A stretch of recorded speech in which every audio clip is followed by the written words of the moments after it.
राष्ट्र सर्वप्रथम राष्ट्र सर्वप्रथम राष्ट्र सर्वप्रथम राष्ट्र सर्वप्रथम। देश में कोरोना के मामलों में लगातार बढ़ोतरी से देश में इस वक्त मेडिकल ऑक्सीजन की भारी किल्लत चल रही है। भारत सरकार की ओर से राज्य सरकारों को भरोसा दिया गया है कि हर किसी को जल्द से जल्द ऑक्सीजन मुहैया कराई जाएगी। बीते दिनों प्रधानमंत्री नरेंद्र मोदी ने भी राष्ट्र के नाम अपने संबोधन में कहा कि देश में ऑक्सीजन के प्रोडक्शन को बढ़ाया गया है। जल्दी राज्यों को उचित मात्रा में सप्लाई बढ़ा दी जाएगी ताकि कोई भी कमी न रह पाए। ऑक्सीजन की किल्लत दिल्ली में इतनी बढ़ गई है कि दिल्ली के कुछ अस्पतालों में तो चंद घंटों की ऑक्सीजन बाकी है। इसी दौरान आज सुबह पश्चिमी जिला पुलिस को सूचना मिली थी कि पश्चिमी दिल्ली के अमर लीला अस्पताल में ऑक्सीजन खत्म होने से मरीजों के परिजनों ने हंगामा मचा दिया है। जिसकी सूचना मिलते ही पश्चिमी जिला दिल्ली पुलिस के एडिशनल डीसीपी प्रशांत गौतम ने एक टीम को फौरन अस्पताल रवाना किया और जगह जगह से ऑक्सीजन सिलेंडर मंगवाने की कार्रवाई शुरू की। स्थानीय पुलिस ने कार्रवाई की तो पता चला कि 32 कोविड रोगियों का जीवन खतरे में है और कई ऑक्सीजन सिलेंडर आपूर्तिकर्ताओं से संपर्क किया और ऑक्सीजन की उपलब्धता खोजने में सफल रहे। हालांकि अब अस्पताल में 11 सिलेंडर की व्यवस्था की गई है।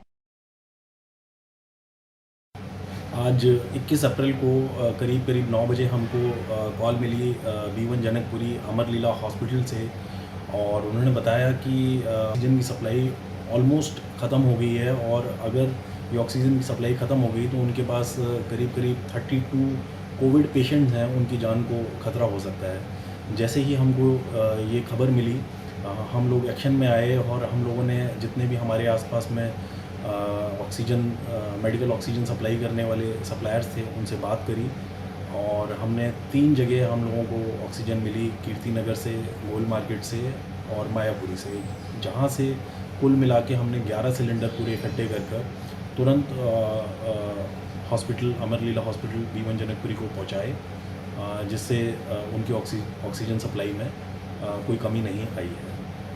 हम ये बताना चाहते हैं कि लोकल पुलिस बिल्कुल इस क्राइसिस के समय सभी हॉस्पिटल के साथ कांटेक्ट में है और उन लोगों की मदद करने के लिए पूरी तरीके से तैयार है। किसी को भी अगर इस तरीके की कोई प्रॉब्लम आती है तो ज़रूर हम लोगों को कांटेक्ट करें, हम लोग ज़रूर मदद करें। कई राज्यों में ऑक्सीजन काफी मुश्किल से मिल रहा है। ऑक्सीजन की किल्लत सिर्फ दिल्ली में नहीं बल्कि मध्य प्रदेश, उत्तर प्रदेश, गुजरात समेत कई राज्यों में देखने को मिल रही है, जिनमें महाराष्ट्र का नाम भी शामिल है। महाराष्ट्र के नासिक में एक बड़ा हादसा हो गया। बुधवार को यहाँ जाकिर हुसैन अस्पताल में ऑक्सीजन टैंक लीक कर गया, जिसके बाद हड़कंप मच गया। नासिक के इस दर्दनाक हादसे में 22 मरीजों की मौत हो गई। स्थानीय प्रशासन का कहना है कि लीकेज की वजह से ऑक्सीजन की सप्लाई करीब आधे घंटे तक ठप हो गई थी, जिसकी वजह से वेंटिलेटर पर मौजूद 22 मरीजों की मौत हो गई। हादसे के वक्त अस्पताल में वेंटिलेटर पर कुल 23 मरीज मौजूद थे।